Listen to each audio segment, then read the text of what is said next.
Steven Haber de la Universidad de Stanford. Voy a hacer la entrevista en inglés porque el profesor Haber, pues ese es su primer idioma. Thank you for your time and welcome to Colombia. Thank you very much. I've been delighted to be here. Okay, so let's start from the main topic that you came here to analyze in this conference here in Medellin. Basically, it's the connection between political institutions and the development of financial markets and banking sector. Can you give us a little bit of an overview of your research and your main views on this topic? I'd be delighted to. I think the thrust of my research, which encompasses work beginning with some co-authors, Noel Maurer and Armando Raso, going through some work with Douglas North and Barry Weingast, and now most recently in a book forthcoming with Charlie Calamiris, is about the notion that it is very hard to get politics out of finance, particularly hard to get politics out of banking. And it's hard to take the politics out of banking, or express it somewhat differently. Countries get the banking systems and the financial systems that their political institutions will permit. They don't choose their financial systems or their banking systems in any common sense use of the word choose. Rather, the way to think about the allocation of credit, the allocation of losses when banks fail, and the rules governing entry and regulation, these are all outcomes of a political bargain made between governments and bankers, and also involved other politically crucial groups in society. And so to think that countries in some sense are choosing to have narrow credit or an unstable financial system misses the point. Unstable credit and narrow financial systems are outcomes of a country's politics. So now that we're going through a lot of financial crisis, or one main financial crisis, let's divide it into two parts. First, the developed world. The US in 2008, 2009, more recently Europe with its different financial crises. One main source of the problem has been politically. There seems to be a consensus that politics have been very dysfunctional both in the US and in Europe. So what's your view with regards to your research on the evolution of the current financial crisis in the developed world, and how is that going to develop in the future? Because it doesn't seem that politically speaking things are going to get good in the near future. So one thing I would stress is that the financial crises of the United States and of Europe are somewhat different animals. And so let me take them separately. The financial crisis in the US, and this is something that Charles Calamiris and I talk about in our forthcoming book, Fragile by Design, was an outcome. So all banking crises require two features in order to unfold. One is you need imprudent lending by banks, and the other is you need inadequate capital backing those loans. If you don't have both ingredients, you can't get a systemic banking crisis. The politics of the United States in the 1990s were such that the government, the Clinton government in particular, wanted to redistribute income, but it couldn't do it through the fiscal system. So it decided to do it through the banking system. That goal was consistent also with a goal of activist groups in the United States to direct credit to their constituents from banks. The lever that both the Clinton administration and the activist groups had was the desire of big banks to merge, because we had had a period in which we blocked bank mergers for most of U.S. history. In order for, excuse me, in order for banks to merge, they had to be approved by, the merger had to be approved by the Federal Reserve, the Board of Governors of the Federal Reserve. And that created an opportunity for activist groups to form coalitions with banks in which the activists would support bank mergers or block bank mergers. There were arrangements made between banks and activist groups to allow the activist groups to allocate credit or to direct credit to their constituents. This required that the banks have the ability to then sell those loans that they had made via these deals with activist groups to Fannie Mae and Freddie Mac, government-chartered private enterprises, but with very special charters. That meant that it was possible, both for the Clinton administration, for its own reasons, for the activist groups and the banks, to put pressure on the government to make Fannie and Freddie change their underwriting standards. Once they changed their underwriting standards to accommodate these special interests, they had to change their underwriting standards for everyone. And so the United States moved very quickly from a system in which to buy a house you had to have a stable income and that you could document and a 20% down payment to a system in which you didn't have to document your income and in which down payments were as little as 3% and sometimes 0. The only way that Fannie and Freddie would go along with this was if they could hold lower levels of capital than private banks. That set off through the process of securitization, the agreement to let Fannie and Freddie hold lower levels of capital through the process of securitization set off a minimization or a fall in the amount of capital backing all of these mortgage loans. And so the U.S. had a banking crisis, the size of which we hadn't had since the 1930s, that was fundamentally based in housing, and it was fundamentally driven by a well-meaning, if somewhat misguided, attempt to redistribute income through the banking system. The European banking crisis is a somewhat different animal. A lot of it has to do with not lending for home ownership, although there's some of that in Southern Europe. A lot of it has to do with sovereign debt.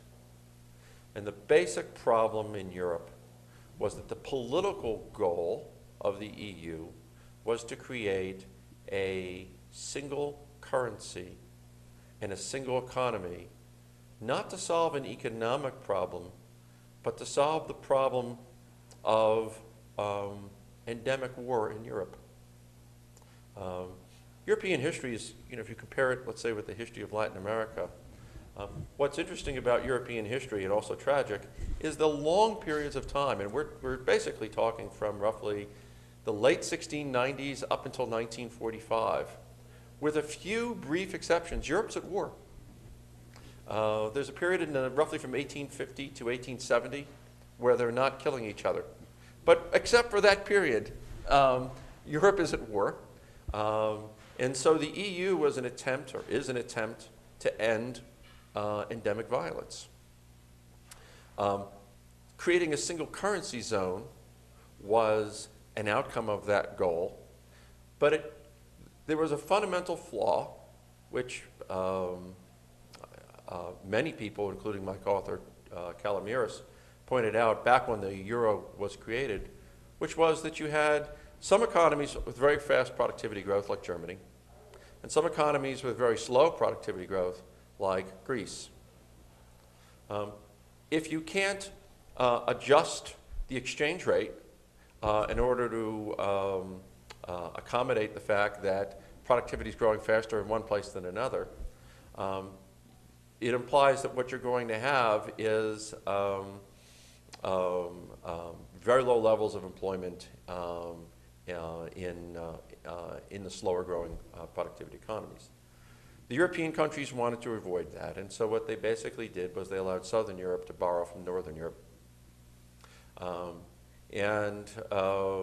The net result was that you got mushrooming levels of sovereign debt in Southern Europe. there comes a point in for any country where the creditors realize that the level of sovereign debt has outstripped the probable ability to repay. And so what has occurred in Europe is a crisis not so much driven by the political decision to redistribute income across social classes, but a political decision to create a single currency zone without many of the features that make single currency zones actually work elsewhere in the world. Let me give you an example. The United States has a single currency zone, right? We all have the dollar. There's vast differences in the productivity, let's say, between the economy of California and the economy of Mississippi. The economy of Mississippi can't devalue its currency because we're all in the same currency. So to prevent everybody from leaving Mississippi, or to prevent the Mississippi economy from sort of falling through the floor because of the differences of productivity, we engage in massive transfers.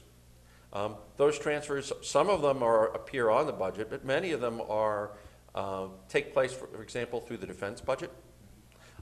They take place through the Department of Education budget. And they take place through sort of various sort of federal arrangements, for example, disaster relief and the like, such that there's a transfer of capital, and of course there's complete mobility of labor across states. Europe's not like that. You don't have. When they created the Eurozone, they didn't create fiscal transfers from the high productivity countries to the low productivity countries. There aren't even disguised ways to do it.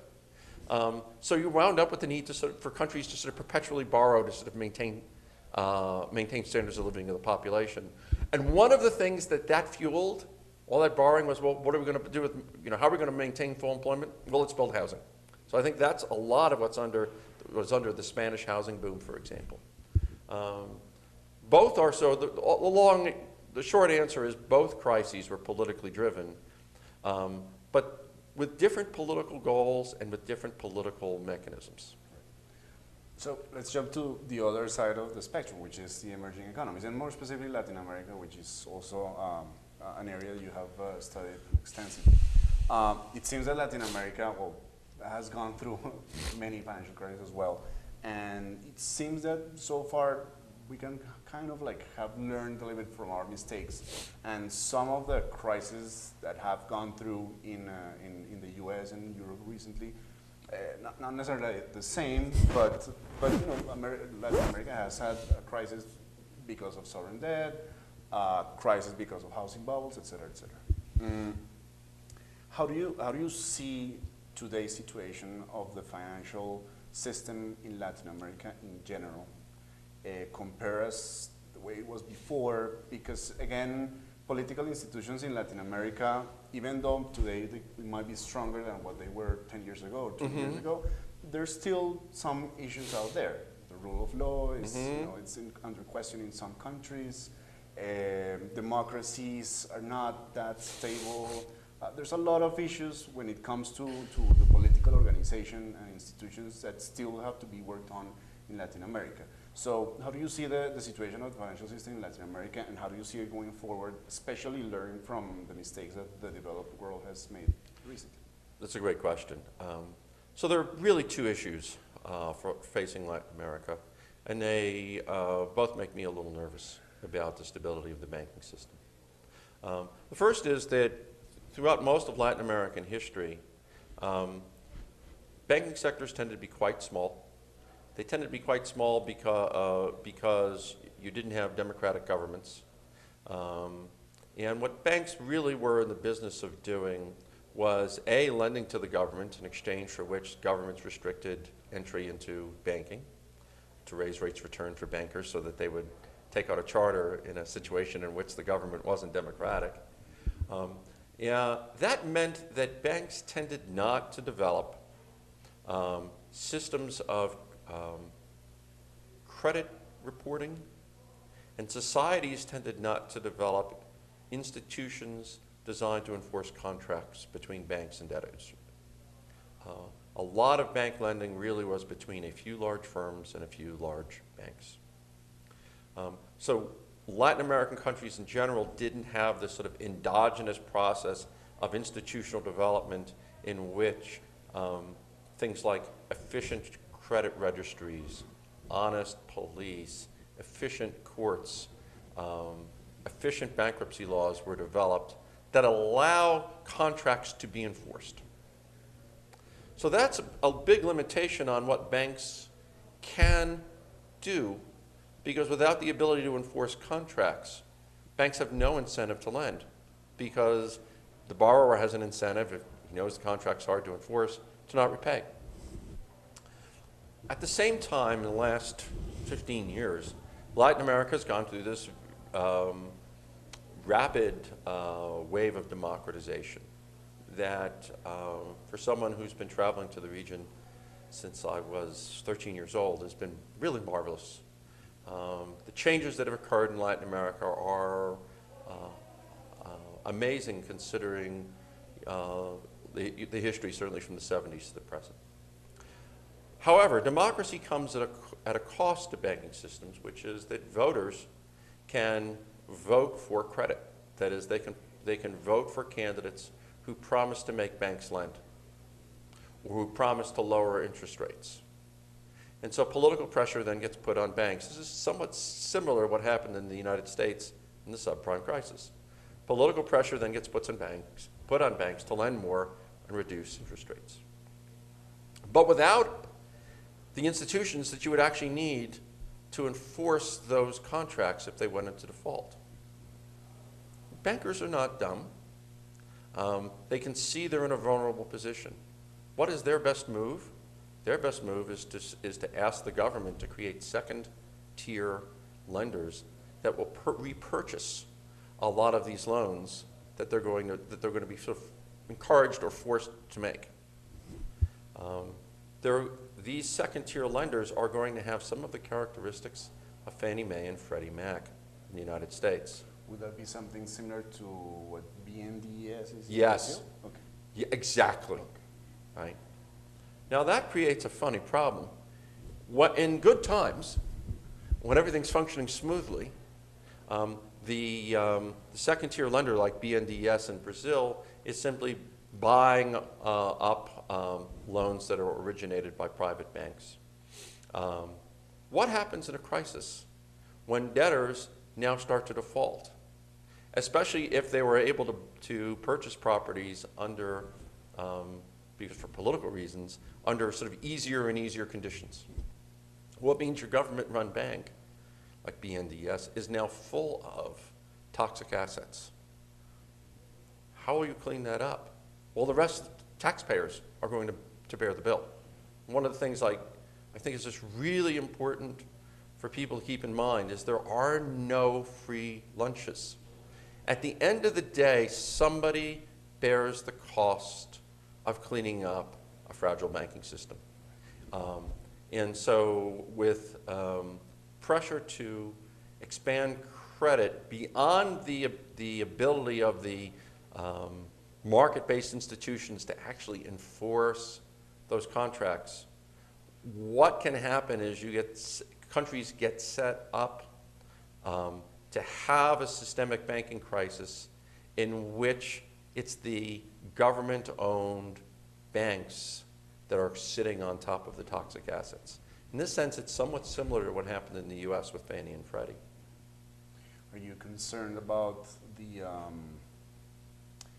current policies of the main central banks in the world of providing very, I wouldn't say, well, yeah, I guess it's excessive, but it's a lot of monetary easing, the way the Fed is doing, the way the Central Bank of Japan is doing, because obviously that is creating potentially another bubble for the future for another financial crisis. I mean, that remains to be seen, but yes. Obviously there's a lot of criticism about what central banks have been doing. Obviously it has a lot of effects, not only in their respective countries, but also in emerging economies like ours. Mm-hmm. There's been a lot of talk that because of those easy policies in the developed world, assets in emerging economies and Latin America, Colombia also as well, have gone through the roof, house prices, credit, et cetera, et cetera. So how concerned are you about the current situation of central banks in the world? So I am concerned, and I'm concerned in the following sense. In a crisis, central banks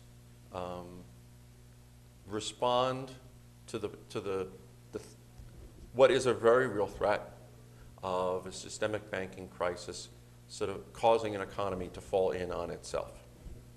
And one response is to ease liquidity. In case of the Fed in the United States, to very actively buy up treasuries as well as mortgage-backed securities. And that in the United States has sustained something of a modest recovery. This is well-meaning. It's not irrational. The problem is that at some point, the expansion of the money supply that is necessary to carry this off will result in inflation. Central bankers know this, and they always seem to believe that they can time things just right so that they'll start to increase interest rates and restrict liquidity just as inflation starts to rear its head. That's actually an extremely hard thing to do. Usually they're going to be trailing the markets.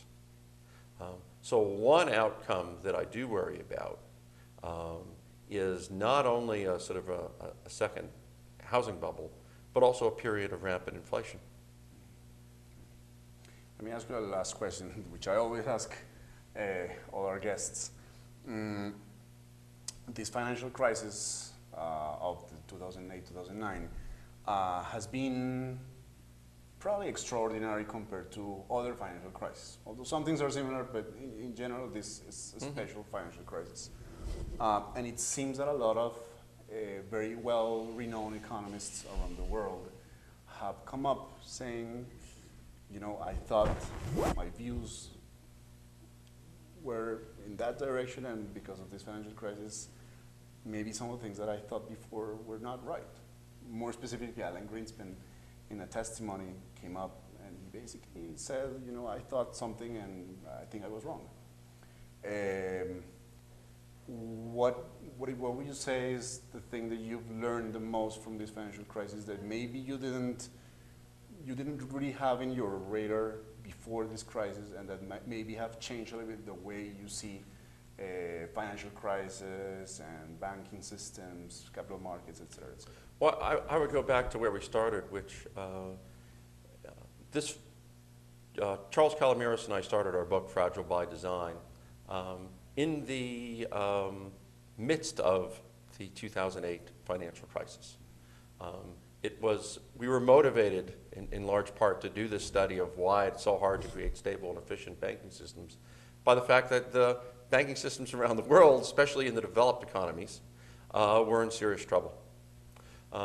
One of the things that we learned as we wrote the book, and as we learned as sort of the crisis unfolded, one of the things that was really driven home to us again and again was the idea that the origins of the crisis weren't that central bankers didn't see what was coming and tried their best, but they're not omnipotent.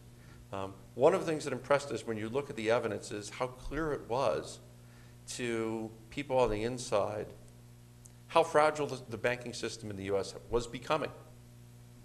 But the sort of political mandates or the political pressure to not change course was so strong that everybody sort of crossed their fingers and hoped for the best, which is maybe fine in some things in life, but certainly not in the management of a banking system.